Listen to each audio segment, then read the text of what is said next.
Assalamualaikum warahmatullahi wabarakatuh. Demonstrasi kontekstual modul 3.1 pengambilan keputusan berbasis nilai-nilai kebajikan sebagai pemimpin.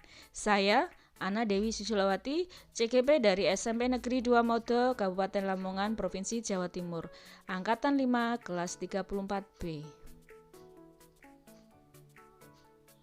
Untuk tujuan tugas demonstrasi kontekstual modul 3.1 pengambilan keputusan berbasis nilai-nilai kebajikan sebagai pimpinan, yaitu menganalisis atas penerapan proses pengambilan keputusan berdasarkan hasil wawancara 3 kepala sekolah di sekolah saya sendiri dan 2 di sekolah lain, sehingga mendapatkan wacana tentang praktik pengambilan keputusan yang selama ini dijalankan, terutama untuk kasus-kasus yang dimana nilai-nilai kebajikan saling bersinggungan dan sama-sama benar.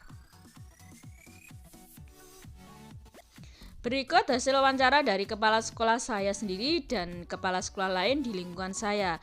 Yang pertama, wawancara dengan kepala SMP Negeri 2 Modo, Kabupaten Lamongan. Kemudian yang kedua, wawancara kepala SMA Kosgoro, Sukorame, Kabupaten Lamongan. Kemudian yang ketiga, wawancara dengan kepala SMA NU Modo, Kabupaten Lamongan. Berikut hasil wawancaranya. Waalaikumsalam warahmatullahi wabarakatuh. Sebelumnya saya berterima kasih untuk Bapak Kepala Sekolah, Bapak Abdul Rahman, untuk menyediakan waktu luangnya. Untuk yang pertama, untuk selama ini bagaimana Bapak dapat mengidentifikasi kasus-kasus yang merupakan dilema etika atau bujukan moral. Terima kasih sebelumnya. Sebelum saya menjelaskan lebih lanjut, memang kalau kita teliti lagi tentang masalah dilema etika, itu adalah situasi yang terjadi ketika ada permasalahan yang sama-sama benar, tapi masalahnya itu secara moralnya benar, tetapi tetap bertentangan. Ini memang menjadi dilema bagi seorang pimpinan untuk menentukan mana masalah yang benar, mana masalah yang kita tentukan. Kemudian sebelum mengambil langkah itu, kami selaku pimpinan di sekolah ini, kepala sekolah, saya akan menganalisa beberapa hal. Di antara yang pertama, saya akan mengenali bahwa ada nilai-nilai yang saling bertentangan dalam situasi tersebut. Jadi saya akan mengenali dulu permasalahannya apa, kemudian nanti kita lihat bagaimana kita kenali adakah yang bertentangan dari masalah tersebut. Kemudian yang kedua, saya akan menentukan siapa yang terlibat dalam situasi itu. Jadi permasalahan itu siapa saja yang terlibat, bisa gurunya, bisa muridnya, bisa pokoknya stakeholder yang ada di sekolah ini. Saya kenali dulu dari permasalahan itu. Kemudian yang ketiga, saya mengumpulkan fakta-fakta yang relevan dengan situasi tersebut. Karena ada faktanya ini apa, dari berbagai sumber yang ada di sekolah. Kemudian yang keempat, saya akan mengadakan pengujian benar atau salah dari permasalahan tersebut. Jadi kita tahu mana yang benar dari dipandang dari sudut mana, dari uji dulu. Dan dengan pengujian. Dan yang kelima, pengujian paradigma benar lawan benar. Jadi masalah itu benar, saya uji dengan benar, nanti baru kita ambil keputusan bersama stakeholder yang lain saya kumpulkan. Jadi bersama-sama. Karena permasalahan itu kalau diputuskan secara bersama nanti hasilnya akan lebih baik. Begitu. Untuk selanjutnya, bagaimana Bapak menjalankan pengambilan keputusan di sekolah, terutama untuk kasus-kasus di mana ada dua kepentingan yang sama-sama benar. Tadi Bapak sudah menjabarkan terkait dengan mengidentifikasi mengenai masalah dan yang untuk sama-sama benar. Ketika ada permasalahan yang sama-sama benar, dua permasalahan yang sama-sama benar, ini bagaimana? Ya, sementara sebelum saya putuskan, saya melihat dulu siapa yang terlibat dalam permasalahan itu, muridkah, gurukah, atau karyawan yang lain. Lihat. Kemudian nanti setelah saya identifikasi, saya kumpulkan seluruh stakeholder dari sekolah, kita buat permasalahan itu yang benar yang mana, kemudian saya ambil keputusan. Dan yang terbaik untuk sekolahan, terbaik untuk seluruh warga sekolahan itu yang kita pakai. apapun hasilnya nanti yang terbaik itu adalah untuk kepentingan seluruh warga sekolah. Mungkin itu. Terus yang tadi Bapak sudah memaparkan terkait dengan langkah-langkahnya Pak. Ini jadi otomatis sudah menjawab yang pertanyaan 3 tadi ya, langkah-langkah atau prosedur apa yang biasa Bapak lakukan ketika mengalami permasalahan tadi. Sudah terjawab di yang tadi. Kemudian saya lanjutkan, hal-hal apa saja yang selama ini Bapak anggap efektif dalam pengambilan keputusan? Yang paling efektif itu adalah kita berbicara dengan berbagai stakeholder yang ada di sekolah. Dari permasalahan itu, sumbernya dari mana, kemudian kita tentukan mana langkah yang terbaik bersama-sama. Nah, karena keputusan bersama itu adalah kunci mutlak untuk menentukan keputusan yang baik, benar dan baik. Untuk selanjutnya, hal-hal apa saja yang selama ini merupakan tantangan dalam pengambilan keputusan, terutama tentang dilema etika ini? Memang tantangan yang beratnya itu karena masalah tersebut itu sama-sama besarnya, sama-sama benarnya. Kemudian tantangannya itu kita menyatukan yang kedua kubu yang mempunyai masalah yang sama-sama benar, itu yang agak susah. Tapi insya Allah kalau dirundingkan dengan baik, saling menyadari, akan ketemu titik tengahnya masa permasalahan yang terbaik untuk sekolahan dan kita gunakan. Jadi permasalahan kesulitan itu menemukan kedua permasalahan dari kedua permasalahan itu. Mungkin itu aja, tapi kalau dirunding dengan baik, insya Allah bisa kita selesaikan. Untuk selanjutnya, apakah Bapak memiliki sebuah tata cara atau jadwal tertentu dalam sebuah penyelesaian kasus dilema etika? Kemudian apakah Bapak langsung menyelesaikan di tempat, ataukah membuat atau memiliki sebuah jadwal untuk menyelesaikannya? Ya, terima kasih. Untuk penyelesaian masalah yang seperti dilema etika ini tidak bisa langsung diselesaikan. Jadi saya mempunyai jadwal khusus. Yang pertama itu saya akan mengumpulkan fakta-fakta dulu yang relevan, kemudian disusul pengujian benar dan salah, kemudian saya lanjut dengan pengujian paradigma benar dan benar. Baru saya bisa mengumpulkan semua stakeholder yang ada sekolah untuk mengambil keputusan. Dan terus ada tahapan-tahapannya, tidak bisa langsung diselesaikan. Karena permasalahannya ini adalah dilema etika ini permasalahan yang sama-sama benar menurut dua kubu. Tapi kita harus mencari salah satu yang kita gunakan di sekolah yang terbaik. Terima kasih. Sekaligus itu bentuk prosedur atau langkah-langkah yang kita lakukan, saya lakukan sebagai seorang pimpinan di sini. Untuk selanjutnya Pak, apakah adakah seseorang atau faktor-faktor apa yang selama ini mempermudah atau membantu Anda atau Bapak selaku pimpinan di sekolah dalam pengambilan keputusan? Terima kasih. Untuk mempermudah itu kalau didukung oleh Bapak Ibu Dewan Guru yang proaktif untuk mendukung mengambil keputusan, memberikan data-data, mengumpulkan fakta-fakta, itu Bapak Ibu Guru, kemudian anak-anak siswa, kemudian stakeholder yang lain, itu akan mempermudah. Yang tidak menutup-nutupi permasalahan itu, jadi diutarakan apa adanya berdasarkan fakta yang itu semakin mempermudah, mempercepat mengambil keputusan. Jadi tidak ada yang menutupi, semuanya transparan terbuka. Itu buat untuk mengatasi dilema etika itu. Untuk yang terakhir Bapak, dari semua yang tadi saya dengarkan dengan sampaikan, pembelajaran apa yang dapat Bapak petik dari pengalaman Bapak yang untuk mengambil keputusan dalam dilema etika? Memang untuk di setiap lembaga, di setiap sekolahan itu tidak luput dari permasalahan. Jadi pelajaran yang bisa saya ambil itu kalau permasalahan, serumit apapun permasalahan, sesusah apapun permasalahan, kalau diselesaikan secara bersama seluruh stakeholder yang ada di sekolahan, insya Allah akan terpecahkan. Dan semua keputusan yang dibuat bersama, dijalankan bersama itu adalah yang terbaik untuk sekolahan itu. Terima kasih. Mungkin itu hanya sampai seperti itu. Sampai seperti itu, nanti kita sambung lagi. Terima kasih atas mudah-mudahan Bu Ana sukses selalu kegiatan guru penggerak. Mungkin itu Bapak. Jadi terima kasih untuk waktu dan kesempatannya. Saya undur diri. Saya akhiri. Assalamualaikum warahmatullahi wabarakatuh. Waalaikumsalam warahmatullahi wabarakatuh. Assalamualaikum warahmatullahi wabarakatuh. Terima kasih atas kesempatannya untuk Bu Lili selaku Kepala Sekolah SMA Kosgoro Sukorame yang bersedia meluangkan waktunya untuk wawancara saya. Langsung saja nih. Untuk pertanyaan yang mungkin saya ingin gali dari Bu Lili selaku pimpinan SMA Kosgoro Sukorame Lamongan. Yang pertama, selama ini bagaimana Ibu dapat mengidentifikasi kasus-kasus yang merupakan dilema etika atau bujukan moral?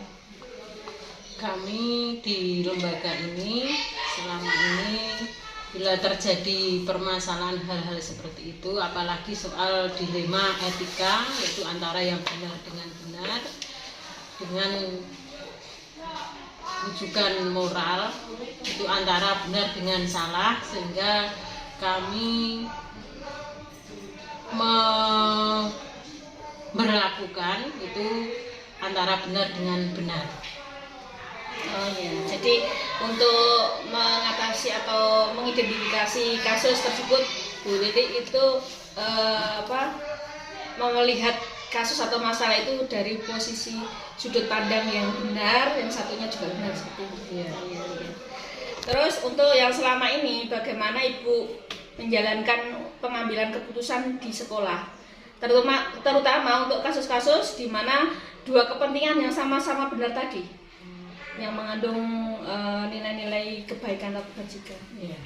Terkait dengan dilema etika yang terjadi di lembaga saya di SMA Kosgoro ini, satu contoh, ada guru saya yang mana ini saling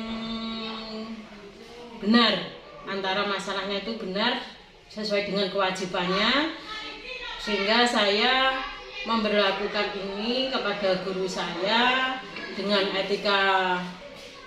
Dilema etika ini, satu contoh, guru saya ada masalah, misalnya di sini guru saya antara kewajiban di sekolah mengajar dengan di keluarga yang istrinya sakit, dan saya mengambil kebijakan dari dua masalah yang benar, antara benar itu kami ada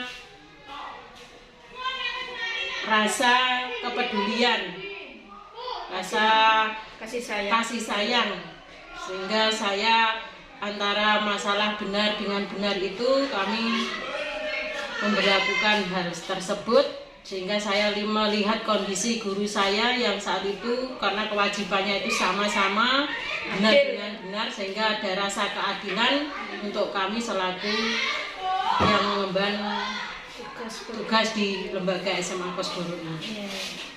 Berarti dengan demikian lanjut yang berikutnya untuk langkah-langkah atau prosedur seperti apa yang biasa Bu Lili lakukan ketika menemui masalah atau kasus seperti itu, langkah-langkahnya? Kami mengambil langkah-langkah sejak dulu sampai sekarang. Bila ada guru saya harus seperti itu, kami yang pertama itu melakukan kepada yang bersangkutan tadi dengan adanya rasa keadilan dan rasa kasihan, kami ada rasa peduli. Karena saya sendiri juga punya keluarga, saya bisa merasakan sendiri hal yang dirasakan oleh guru saya tadi. Berarti menggunakan prinsip rasa peduli.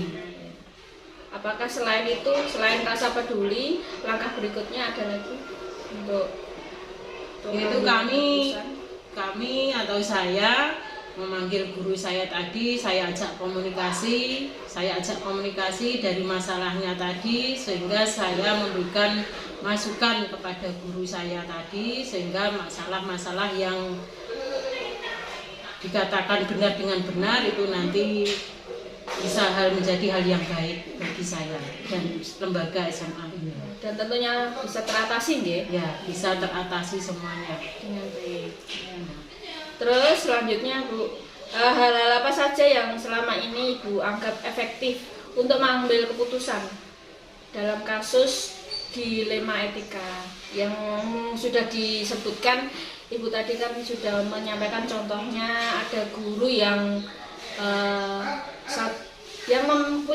mempunyai istri sakit di rumah, sementara juga punya kewajiban di sekolah. Nah, ini hal-hal apa saja yang dianggap efektif untuk menindak kasus tersebut?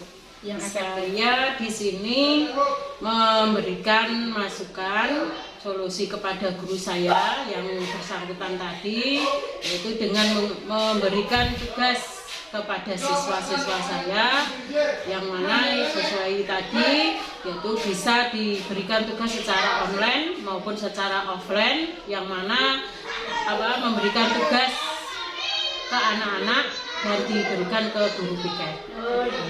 Seperti itu ya solusinya.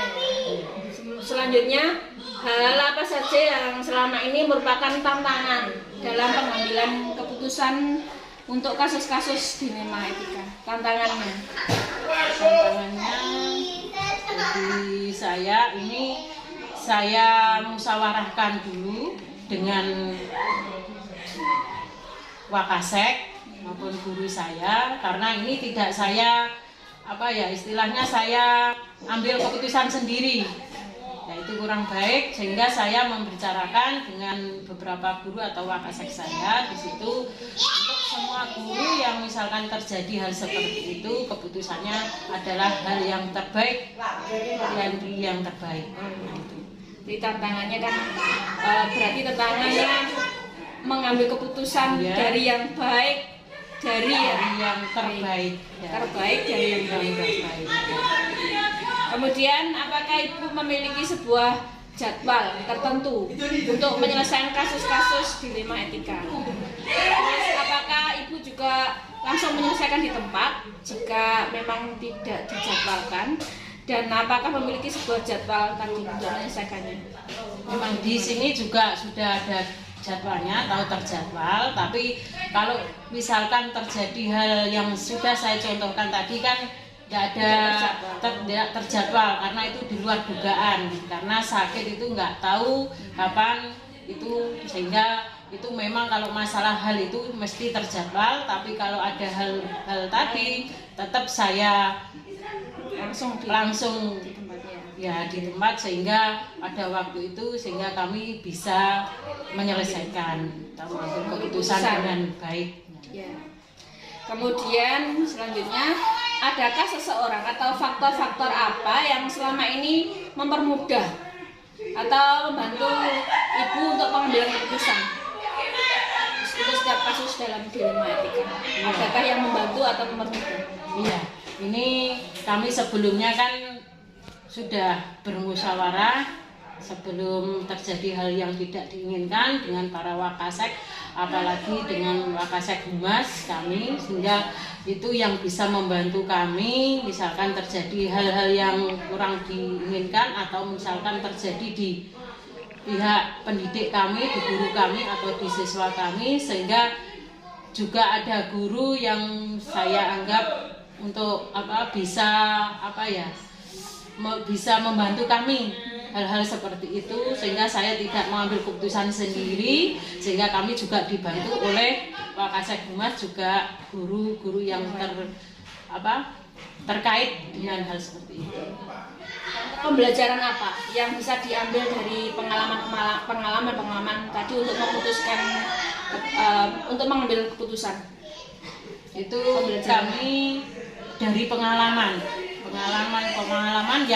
yang kami dapat, karena dari setiap kasus itu kan pasti berbeda, apalagi kasus yang sudah saya sebutkan tadi, sehingga saya juga selaku pimpinan yang ada di lembaga SMA Kosgoro ini harus memperlakukan mulai dari awal tadi rasa keadilan dan rasa kasihan, sehingga saya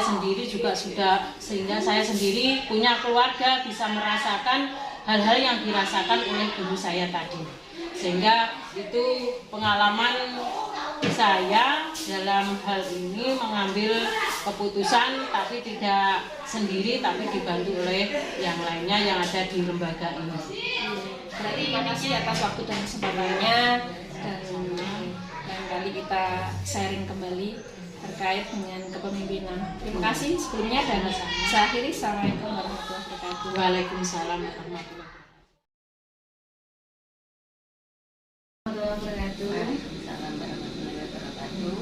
Terima kasih atas kesempatan dan waktunya untuk saya dari Bu Yuli selaku Kepala Sekolah dari SMA NU Modo.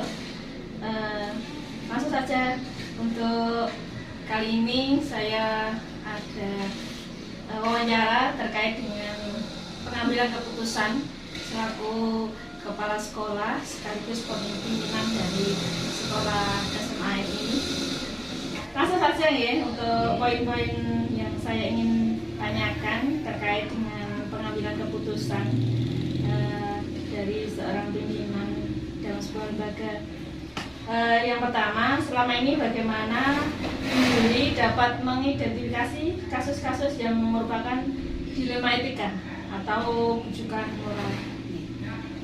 Selama ini untuk di sekolah kami ketika ada kasus dilema etika, hal yang pokok pertama saya lakukan adalah mengidentifikasi pertanyaan apa, kenapa, kemudian apa sebabnya kasus dilema etika itu bisa muncul. Kemudian dari situ saya mencoba mengumpulkan fakta-fakta yang ada, ya, yang lebih relevan, lebih akurat. Ya. Dari situ kemudian mencoba mengumpulkan pemangku kepentingan yang berhubungan dengan kasus dilema tersebut untuk kemudian mencari opsi penyelesaian sehingga nanti bisa diambil keputusan yang memang baik. Maksudnya kasus dilema etika itu tidak akan muncul lagi sehingga bisa dicari keputusan yang lebih bijak. Terus selanjutnya Bu, selama ini bagaimana Ibu menjalankan pengambilan keputusan di sekolah, terutama untuk kasus atau masalah di mana ada dua kepentingan yang sama-sama benar, seperti itu, dan sama-sama mengandung nilai kebaikan atau kebajikan. Di lembaga itu kan ada banyak unsur, tidak hanya kepala sekolah saja. Pastinya ada timbul kelompok-kelompok karena memang banyak orang di situ. Ketika ada misalnya dua dan yang bilang adalah sama-sama benar, ya karena memang kebenaran kita belum tentu benar untuk orang lain. Ya, makanya kita mengumpulkan semua pemangku kepentingan yang memang terlibat di dua kebenaran itu untuk diambil yang paling bijak dari keduanya tanpa meninggalkan kedua-duanya. Kemudian ya disaringlah satu kebenaran yang paling benar yang mana, yang satunya, sehingga tidak saling merasa ditinggalkan, jadi sama-sama digunakan. Jadi yang ininya terbaik dari yang baik. Dua-duanya. Untuk selanjutnya Bu, langkah-langkah atau prosedur seperti apa yang biasa Ibu lakukan untuk selama ini?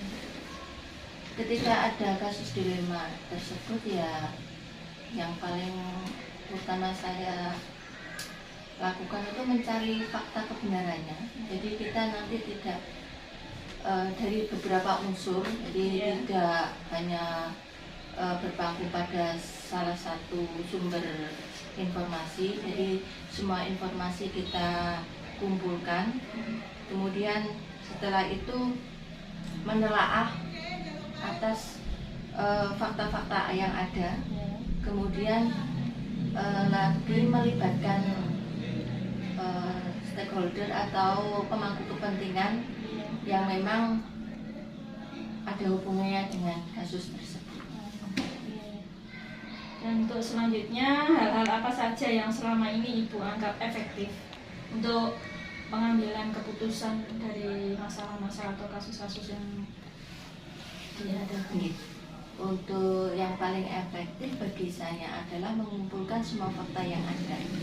Jadi unsur-unsur yang menyebabkan kasus dilema etika itu muncul, kemudian tetap kita melibatkan pemangku kepentingan itu agar tidak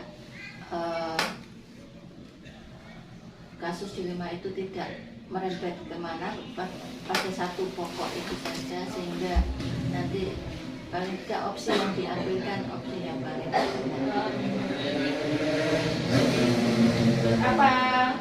Apa saja yang selama ini merupakan tantangan dalam pengambilan keputusan? Ketika kita sudah misalnya ada suatu hal, kita sudah mendiskusikan dengan semua pemangku kepentingan berdasarkan fakta yang ada, kemudian kita mengambil keputusan, ternyata putusan itu berseberangan dengan pemangku kebijakan di atas kita. Jadi seperti misalnya peraturan sekolah, ketika kita menekankan ke anak seperti ini, tetapi ada opsi lain yang memang kita harus terima itu, karena memang terkadang misalnya kita menetapkan peraturan itu harus melihat misalnya anak tidak masuk sekian hari harus tapi kita hukuman itu harus berbenturan dengan rasa kasihan ke anak karena kondisi memang penyebabnya adalah keluarga. Nah, itu yang menyebabkan kita kadang-kadang susah untuk mengimplementasikan aturan tersebut. Iya. Terus, apakah Ibu Yuli memiliki sebuah jadwal tertentu dalam sebuah penyelesaian untuk kasus dilema ini? Dan Ibu Yuli apakah langsung menyelesaikan di tempat ataukah memiliki sebuah jadwal yang khusus untuk menyelesaikannya? Iya, kita bukan membuat jadwal enggak, tapi ketika ada kasus dilema seperti ini tidak harus hari itu kita selesaikan, kita kumpulkan dulu fakta yang sebenarnya kenapa sampai itu terjadi, mengapa sampai itu terjadi, baru kemudian ketika semua itu sudah kita dapatkan baru kita menyelesaikannya. Kemudian adakah seseorang atau faktor-faktor apa yang selama ini mempermudah atau membantu Bu Yuli dalam pengambilan keputusan dalam kasus dilema? Adalah orang-orang yang di sekitar kita bekerja, baik itu guru ataupun karyawan yang memang setiap hari bersama kita. Dan terakhir, dari semua hal yang telah Ibu tadi sampaikan, ada pembelajaran apa yang dapat dipetik dari pengalaman-pengalaman pengambilan keputusan kasus dilema?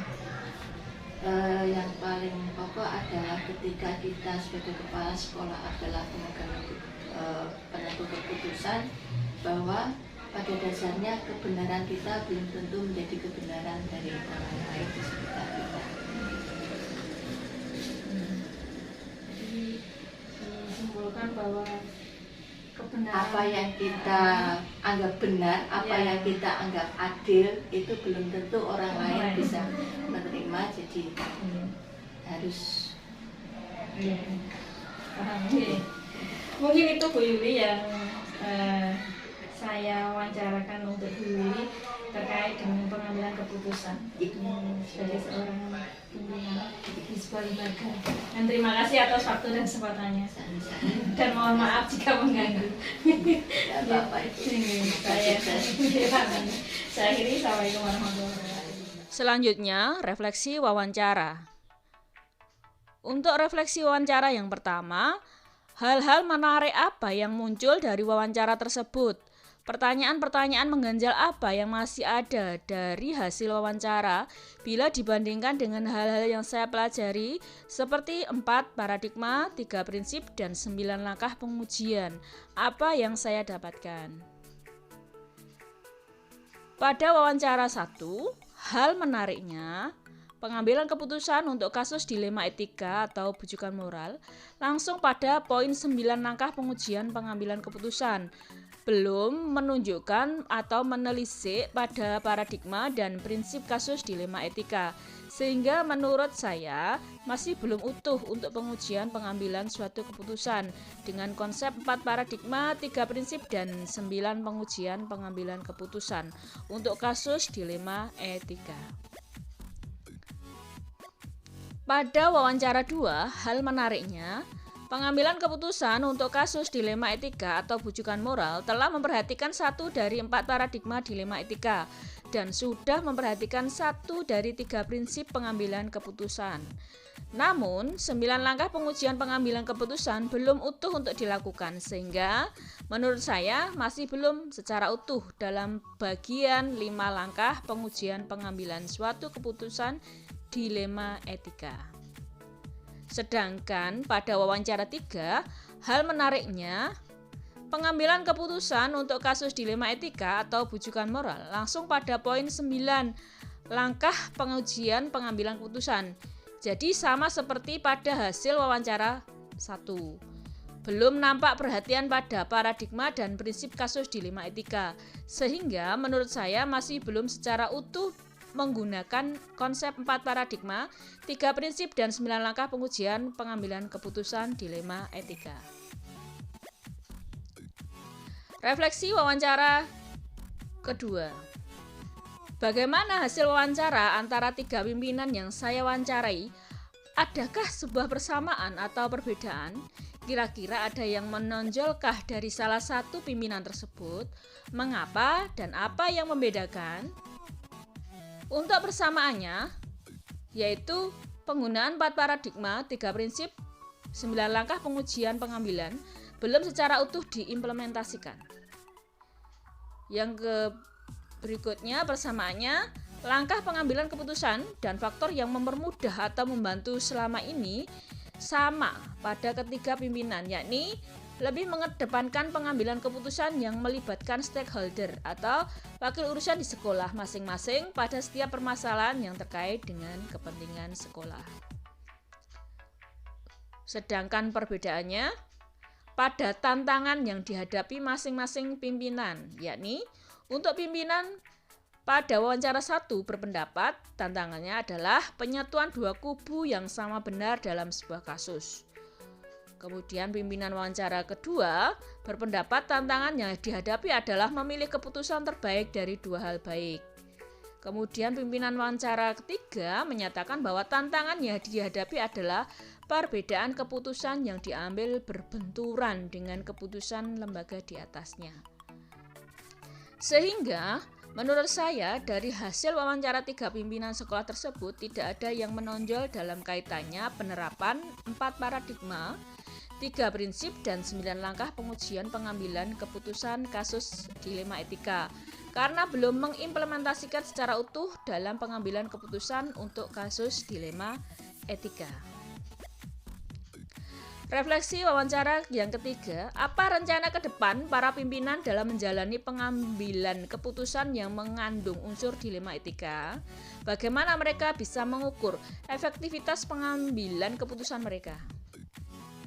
Ketiga, hasil wawancara pimpinan sekolah memiliki rencana yang sama, yakni mereka dalam pengambilan keputusan masalah sekolah selalu melibatkan semua stakeholder atau wakil urusan sekolah untuk mendapatkan satu keputusan bersama, sehingga untuk efektivitas pengambilan keputusan ketiga pimpinan tersebut selalu menitik beratkan pada pengambilan keputusan bersama yang terbaik dari 2 hal yang baik. Selanjutnya, refleksi wawancara 4. Bagaimana saya sendiri akan menerapkan pengambilan keputusan dilema etika pada lingkungan saya, pada murid-murid saya, dan pada kolega guru-guru saya yang lain? Kapan saya akan menerapkannya? Saya sendiri akan menerapkan pengambilan keputusan dilema etika pada murid atau kolega guru saya lainnya dengan langkah pengambilan keputusan dilema etika dengan memperhatikan 4 paradigma, 3 prinsip, dan 9 langkah pengujian pengambilan keputusan. Sehingga dalam menghadapi masalah dilema etika, saya mampu mengambil keputusan terbaik dari 2 hal baik. Sedangkan untuk kapan saya penerapannya, 4 paradigma, 3 prinsip, dan 9 langkah pengujian pengambilan keputusan dipergunakan tentu saja ketika saya dihadapkan pada kasus dilema etika dengan mengedepankan keberpihakan kepada murid, nilai-nilai kebajikan, dan tanggung jawab. Demikian paparan analisis hasil wawancara untuk 3 pimpinan sekolah yang telah saya gali informasinya. Semoga makin memberikan pengalaman yang berharga bagi kita semua. Terima kasih, salam dan bahagia. Wassalamualaikum warahmatullahi wabarakatuh.